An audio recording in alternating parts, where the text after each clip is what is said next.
I've took on this new path. I've obviously got this, TV show now. Other TV shows wanted me. Then I ended up on Lorraine. I cleared my grief with the techniques I learned, knowing that there is a divine master plan at work. I had them great years with my husband, and now it was my time to shine. And I guess that's kind of what I've been doing. I sold the doctor's practices. I didn't want to obviously be there, that was that. So we sold them, did really well on selling them. And I moved on to have a retreat where I was doing more of my holistic work, more what's passionate to me, teaching people about Tantra, teaching people natural ways to achieve, multiple orgasms. I've found and brought together all these philosophies and different techniques like timeline therapy, emotional freedom technique, timeline therapy, emotional freedom technique, all of these Tantra, yoga, pulled it all together. So when we talk about sex therapy, I'm quite different in as much as mine comes from not just a mind level, not just a psychological background, but more from a holistic approach.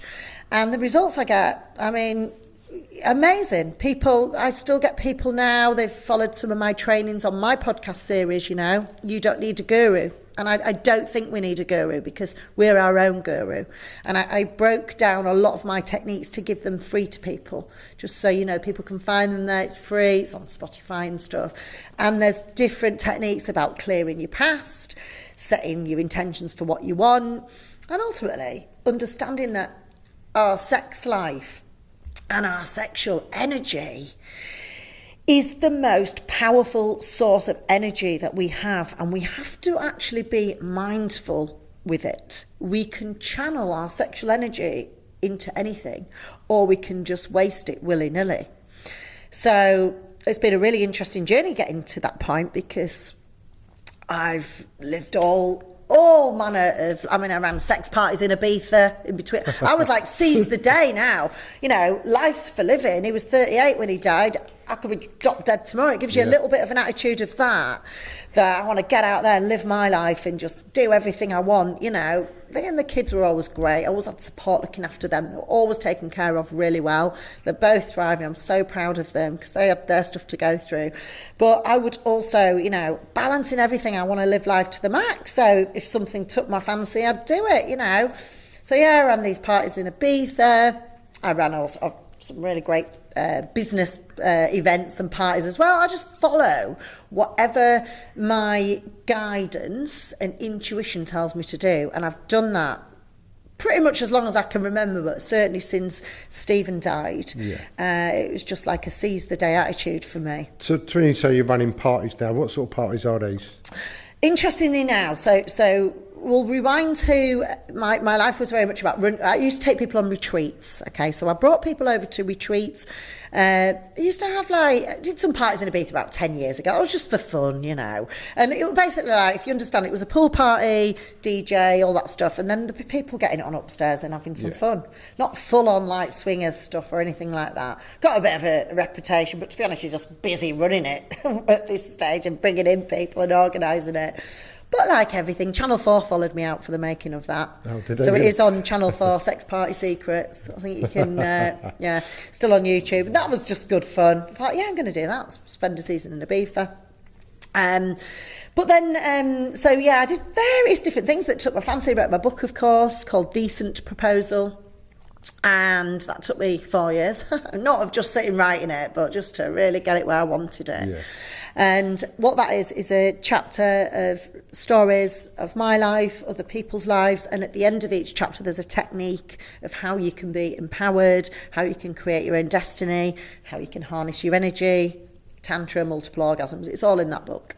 I'm due another one. Just a quick question here for me. Yeah. So obviously, some people are very touchy about talking about their sex lives. Yeah. How do you find people when they come to you for help? Are they sort of like a bit of a closed book? You have to get the questions, get the answers out of them and stuff? Or I feel like if they've made the first step. So I had a couple recently. I keep my hand in. I used to see 4 clients a day, every day, without fail, 2 hours a day. I'll be honest with you, I don't do that as my main job or work anymore, but I still see the odd couple or single person very selectively because my time's doing other things. We'll come to that after, I'm sure. But if I take this couple that I've been working with recently, she approached me saying, look, me and my husband really want to come and have some therapy. We've been married 16 years. Sex was great for 6 years. It's been pretty non-existent, not very good since. It used to be great. How do we get that back? So in that instance, in answer to your question, she's very enthusiastic. But then she's gone to him. He really wants to sort this out as well, and said, look, we'll go see this lady. It was after I was coaching the Housewives of Cheshire. I think they'd seen that on TV and reached out, and I thought, you know what, I still will. You know, I've got a lot of big things going on. I think it's important that you're still in touch with your roots and helping people. So I was like, yes, I'll obviously still see clients, but very few, but enough to be able to still share my gifts like that. Yeah. I mean, I'd rather, you know, do a podcast like this and teach a lot of people at the same time. Just seems better management of my time. However, I still do it. Not loads. But yeah, so with them, 4 sessions, that's all that they've needed. So a session where they come together, they talk about it. Often there's a little debate usually between the couples in that first session, but that's good for me to see how their energy is between them. One of them wants to be there more than the other in a couple situation. But you read the dynamic and I understand what's going on. And then, I mean, you've got to remember, it's like 8 years of doing this for 8 hours a day, constantly is what I did at one point. So you learn a lot on that journey. But then I'll see individually. So I'll see her on her own, and I will get her to enhance her sexual energy, which often involves bringing up what we've done. And how can I explain this? What we've done, women and guys, is when we block out trauma in our life, okay, so you think, I've dealt with that, I don't want to think about that. And everyone's had it. I've told you my story, but I'm only here to go, look, I've had it too. We've all had shit happen, haven't we? Yeah. The important thing is knowing how to clear it, because what we do is we go, I don't want to look at that and I don't want to think of that. But what happens is you block that out, but you also block out the joy. Right. Because it's all linked. So you can't feel pain, but you can't feel joy either. So that can come into our play sexually. So your sex high and your sexual peak will be taken out with that. So it does come down to going back, clearing the trauma, but then reconnecting, because we shut down. Especially women, they're like, they don't love their body. They don't, they're always picking apart their body. They don't have a connection themselves to their sexuality and sexual organs. So how can they expect anyone else to? So I get them to love themselves, either looking at themselves in the mirror, and really beginning to love the parts of themselves that they're almost going, well, don't like that. It's so important that we start to love ourselves. That confidence will come across. So that's the sort of work that I've done with this lady who's become, well, she didn't want to have sex. I also cleared some trauma for her, and in releasing that trauma, she's not going to feel the pain. Happens very quickly. I mean, you can do this clearing of the timeline in 2 hours. I was going to say, how long are the sessions? 2 hours. 2 hours. And I can clear someone's whole timeline in 2 to 4 hours. Wow. That would be taking out the 7 or 8 most negative emotions that they feel. Hurt, anger, fear, big one, jealousy, these things. We just go back to the first time they felt it. When was the first time you felt it? Because before that, you didn't know how to feel it, did you? You didn't know how to feel fear.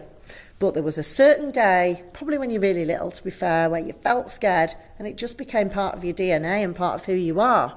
So we go back, we disconnect it there, and we clear it, and then we clear all the times they felt fear. It's quicker than it sounds, between then and now. When you say you clear it, yeah. What, for me, in my mind, I just think of pulling the thought out, but it's not that easy. So how do you get around that? Okay, so all change, it was Einstein that said, actually, he said that we cannot resolve problems at the same level they're created. So, quite right, we have to go into a slightly altered state of consciousness. So what we do is, if I say to you, all right, you people know, let me say to you, are you married? I'm not married, but I'm with a partner. You're with a partner. Yeah, when did you meet that partner? About 16 years ago. Right, so you instantly knew that when I said 16 years ago. So you imagine if we didn't have some sort of arrangement for what happened when in our life, that was 16 years ago, for example, we'd just have a jumble of events and we wouldn't have a clue what was when. But how clever is our mind that you could instantly go 16 years ago? So we do have this map of everything that's ever happened to us in there that we can access.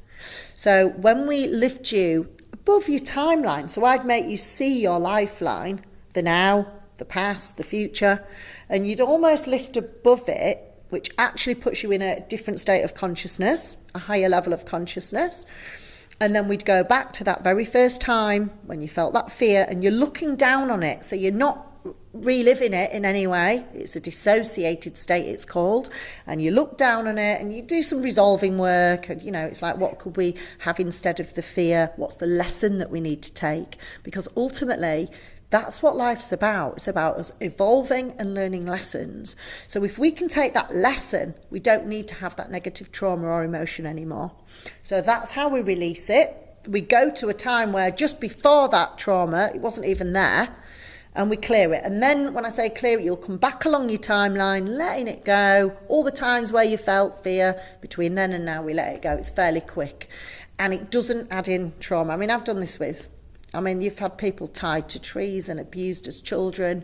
That was the Trisha Goddard show, brought me this one guy and his wife, and he'd been, we couldn't obviously put it on air, but he'd been tortured as a child by his parents at like 8-9 years old.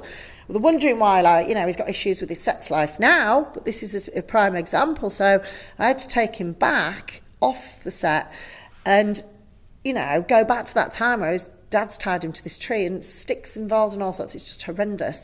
And clear that, and in this same way.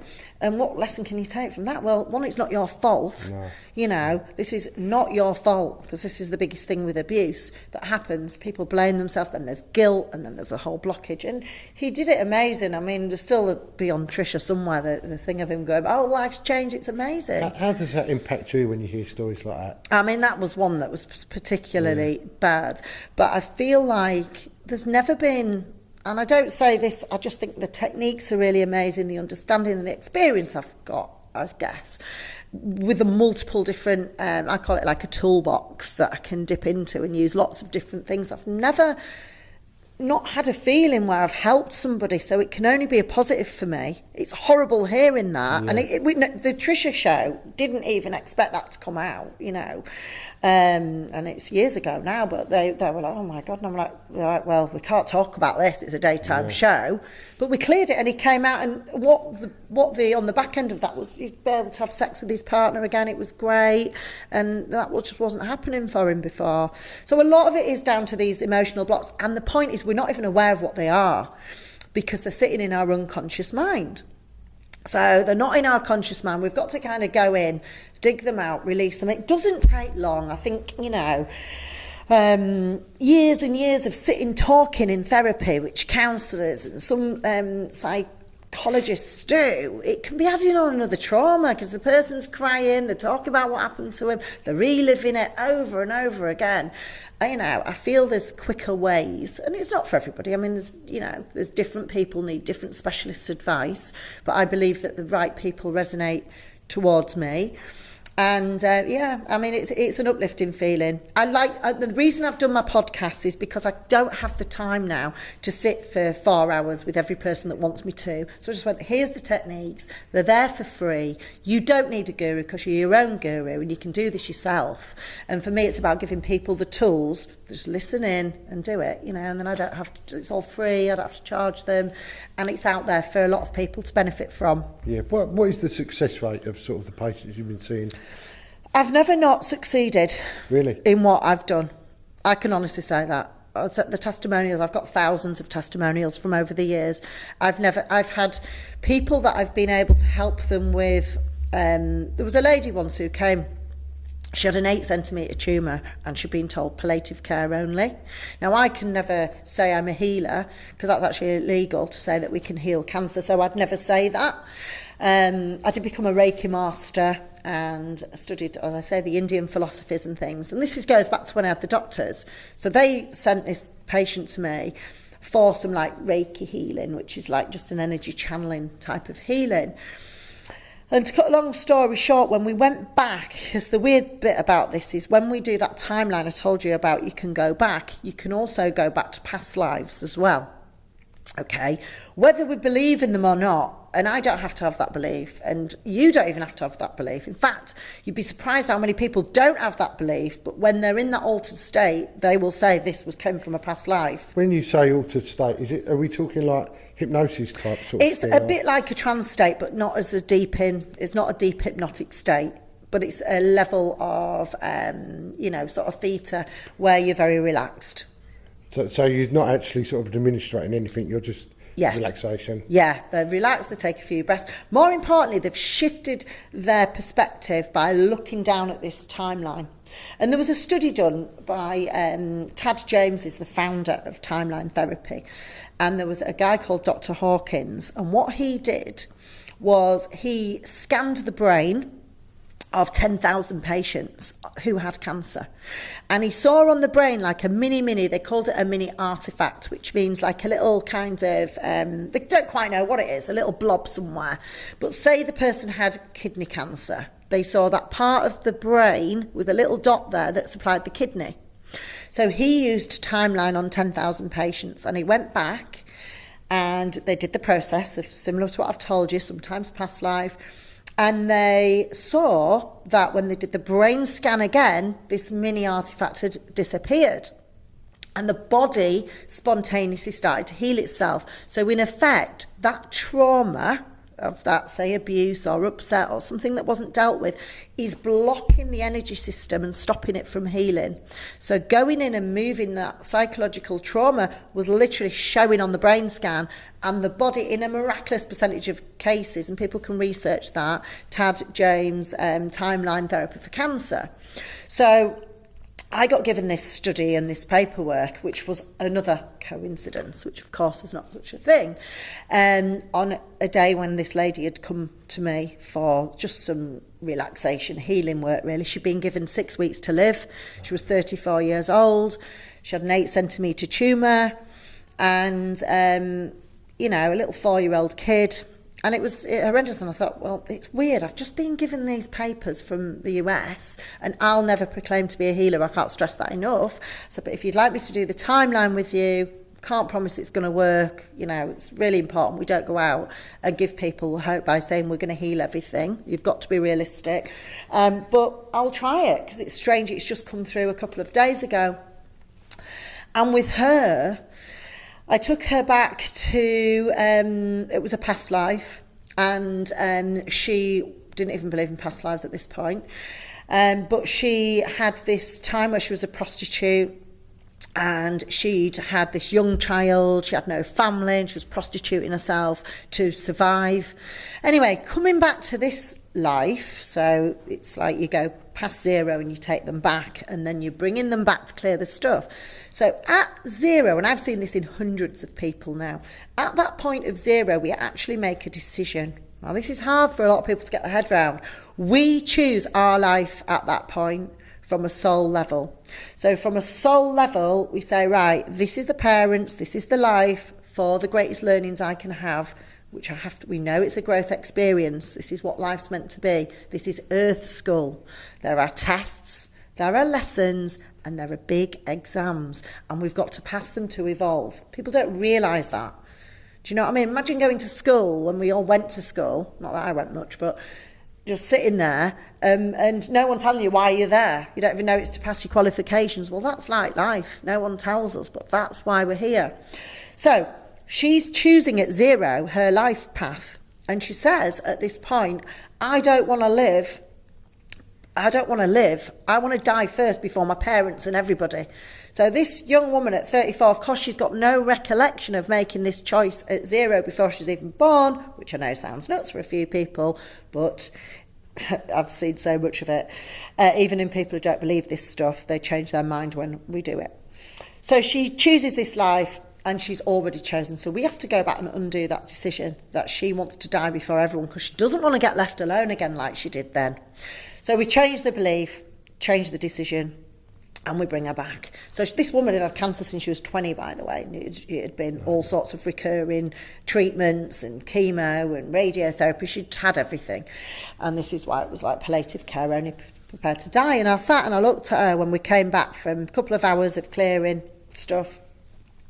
And my eyes welled up and I looked at her. She'd had no hair, bless her, just this little scarf thing on. And I looked at her and I thought, it feels really powerful what's happened. Let me just say we've got it. But I can't say that to her, and I don't know, and I can't proclaim that we can heal cancer by this stuff. Of course I can't. But I'm looking at her and she's looking at me, and we know, and just our eyes just fill up. We can't really speak. But then I'd already checked in with the founder of this technique before seeing her, obviously, Tad James, and I said to him, what do I need to look for? You know, any tips? I mean, I'm a master trainer of this stuff, but I'd never done it on cancer at this point before. So he personally had said to me, look, what will happen when the healing happens? You'll know instantly, because they're going to get ravenously hungry. So I've looked at her and she's looked at me. None of us speak, but there's just this emotional feeling. And I'm just like, wow, that was powerful, you know, in the end. And she was like, yeah. And then she went, I'm really hungry. And this is a skinny little thing, you know. And I'll never forget, we're in this hotel room in Spain. All you can ever get in Spain is bloody ham and cheese toasties, innit? Crap food. But so she eats 4 ham and cheese toasties, this woman, in this after this session. And just, you know, miracle. 2 weeks later, the 8-centimetre tumour had gone down to 3, 2, completely disappeared. Her doctors in the UK couldn't believe it. Having, like, chemo completely better from gonna die. And I was like, wow, that was, there's the 10,000 studies there. You know, that was my first experience of doing that with people. I don't think you could probably get those results every time with this person. Sometimes we have something like what's called secondary gain. And what that means is, you know, they've almost like they're gaining too much from having the illness. And that sounds strange, but there's like the gain, it maybe it be sympathy, or it's part of their identity, you know, they're a victim, or, you know, and then it becomes really hard to budge. But I do think there's a lot that can be done.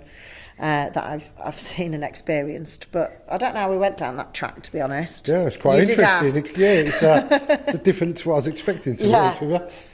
Well, yeah, so even into the sex therapy, which is the bit we wanted to talk about, it's all relevant. You know, our sexual energy is the most powerful energy that we have in our being. So where I've gone from like, sex parties and crazy headlines, by the way, Daily Mail, what was one of them, 80 lovers? I mean, come on, 80 lovers. I remember saying to the person that was writing it at the time, 80, am I meant to have all these at once? Fucking hell, what else am I doing? You know, these things get bigged up, you know, don't believe everything in the media. And that's why I feel really blessed, and thank you for having my real story and a real bit about me, because I feel it's time for that now.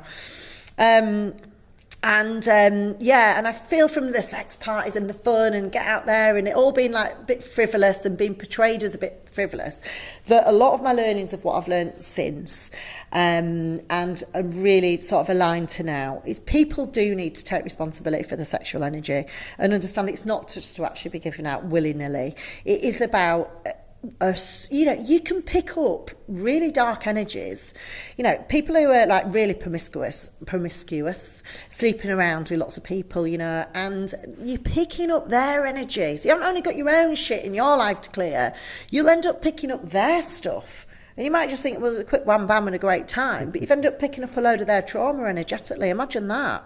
So there's this stuff that people don't think about when they get into, into sex for sex sake. Well, when you could just ask you there, when you say pick up someone else's energy, you mean attach their bad energy onto you. Yes. Yeah.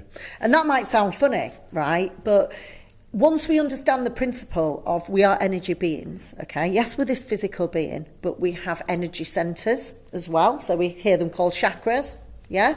So you've got your sacral chakra. Now that is, your sacral chakra is where, like, you know, when you feel like, if you did feel upset or something horrible happened, you feel a bit sick and you feel it in your stomach, right? That's because that energy of that trauma is there. Okay, so obviously in sex, a lot of the time, you know, you're putting your sacral right next to somebody else's and there's an energy exchange. that's the whole point, isn't it? When you are with somebody, it's a union. I mean, not to take away, sex is the greatest thing as well when it's done mindfully, and I think with a good intention behind it. And there's things that you can do to protect yourself from that, actually, which we can come to. But I think coming together like that, and if you're doing it willy-nilly, 1,000,000% there's an energy exchange. So that shit, you can feel energy. Look, when someone walks in a room, do you feel something about them before they've even opened their mouth? Yeah, like you get a presence type of thing, yeah. Or if they've got they don't even need to speak, there's something in their aura, isn't there? Yeah. So that can jump in, yeah.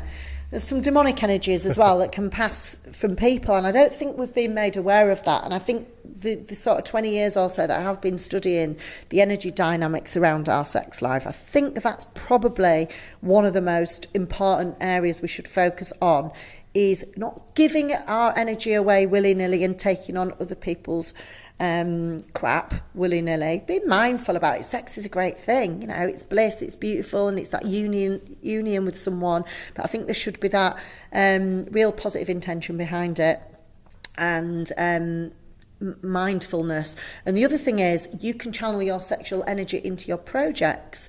It's the most powerful energy source within our being that we have. So actually, you can learn techniques of how to channel that up, and you bring it up to the sternum. There's obviously a way that you can do this through breath work, and you're breathing in all of that sexual energy, and you bring it up to the sternum, and you can visualize your projects, things that you want to do, and you can actually channel that energy there. Now, it might not be as much orgasmic bliss, but it certainly can be rewarding in another way, because you need energy in your purpose and the things you've come to do.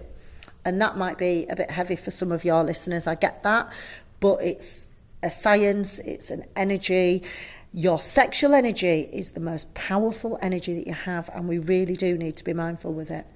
Yeah, it's opened my mind, really, because when you talk about sex or sex therapy, you just think of the actual sex itself, like the physical contact. Yes. You don't have a picture of what we've been talking about. Yeah. There's more to it, and I think that's where my work's definitely going now.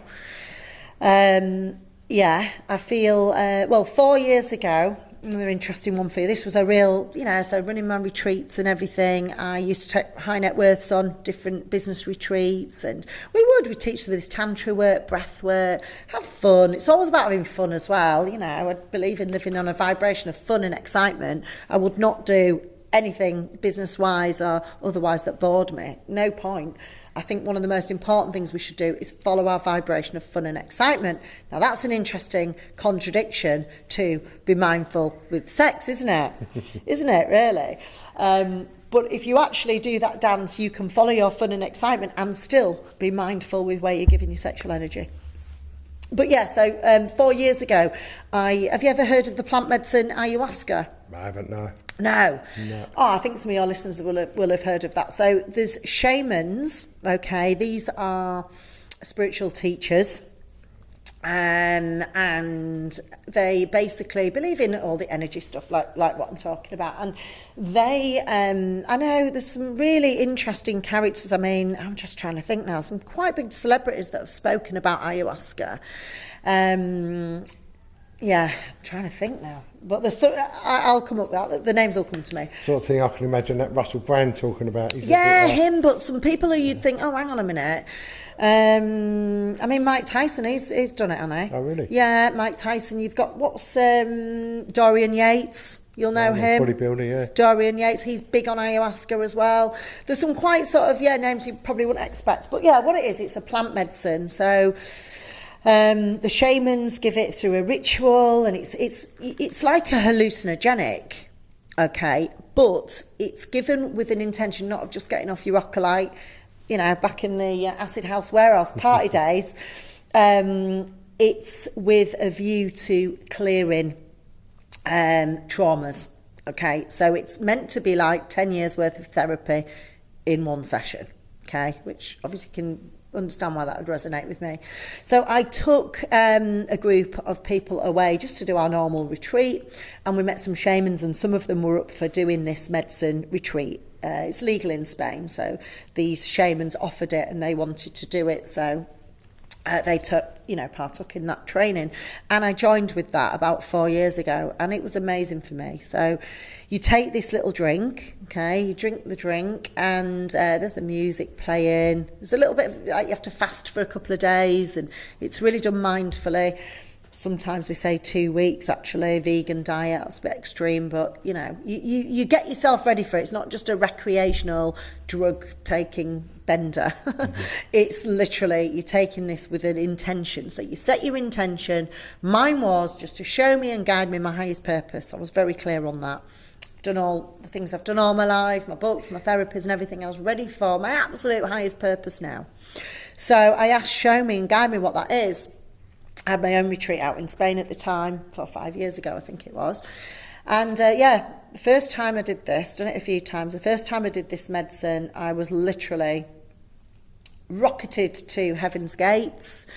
This beautiful white light was surrounding me, and I was told that I have to, and it was like telepathically told, and this sort of almost blissful, orgasmic feeling came over me in all of my energy field and everything. And I was told I have to stop everything I'm doing and save humanity, basically. I know that sounds bloody crazy. It makes me sound like a right wacko, but I don't care. I'm beyond judgments, by the way. Just so you know, life I've had, about times I've been in the paper, people can say what they want about me, I don't give a shit. But yeah, so I was told to save humanity and just do everything I could for impact. And by the time I'm back there, which presumably by the time when I'm dying, the world will be healed. So it was so profound for me. It's one of those things that you have to experience. There was a group of about 12 of us doing this experience. Everyone had their own journey. There was people crying. They were going back and seeing traumas from when they were little. Because again, it's all about bringing it into the awareness and releasing it. Now, whether you take this medicine to do it or we do the timeline, it doesn't matter. You've got to bring things into the awareness. So I'm expecting what's going to show up for me. And it wasn't that. Probably because I've done all the clearing on it already. I was just showing you purpose is to do everything you can to heal humanity. I was told, dot the I's and cross the T's. The world will be healed, and you have to do everything in your power to do it. So I came back from that. I set up a company the next day or two. I was so, infused by this, and I thought, right, it's before COVID and before lockdown and all that. And I thought, well, what can I do? So as part of my journey in my life, I have actually run quite a lot of events. I ran Living Well Marbella. 2,000 people at that event, we had 100 businesses showcasing it. I've always had the entrepreneurial spirit, and it's always been something that I'm passionate about, is running events. I had 100 workshops. Callum Best were there, Willie Thorne, Dr. Hilary Jones, brought in celebs, and I love doing that sometimes, running events. So I thought, well, I can just run an event then. Impact, save the planet, I don't know what to do. I'll just run an event and get the right people together, because, that's all I can really do to support that. So booked the Mayfair Hotel, brought together some impact projects and some investors, and thought, right, well, they'll invest in that, and that's great. That's all I can follow this guidance and do. Use my skill set, what I know I can do to do. So I did that. And then lockdown happened, and people started to talk, and there was solar projects, totally away from anything I've ever done before, but solar projects, these different, all sorts of things, soil rejuvenation, planting of trees, they want investment. I've got a great network of investors built over the years, people I've helped, friends, followers, whatever, people who've come on my retreats. So, yeah, just kind of get them in a room, magic starts to happen between them. So then lockdown happens, right? So I go on think we had an event actually, I think the week later at the Mayfair, so I had to quickly take it online. Now this is how I know, listening to these guidance, and I think for everyone to understand, we need to have more faith in listening to our guidance and these things that come to us, because then life can get easier for us. So I ran this event online.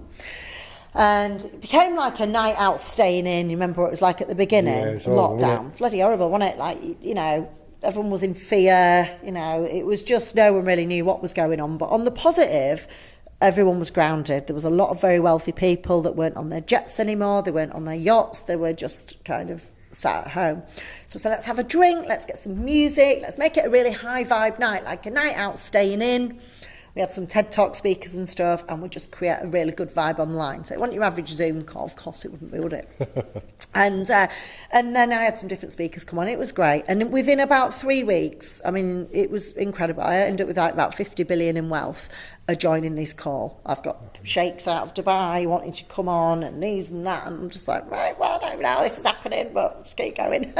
But could I just ask you, obviously, from what we spoke about, from your transition in life, what words of advice can you give to people that are in a sort of want to change their life or want to, get somewhere, achieve something? I would say, above all else, make it about more than yourself. Understand that energetically we're all connected. So if whatever you want for yourself, create that for others. So you want to be successful, give other people the lift up to be successful. Understand we're a collective. You're not one single person.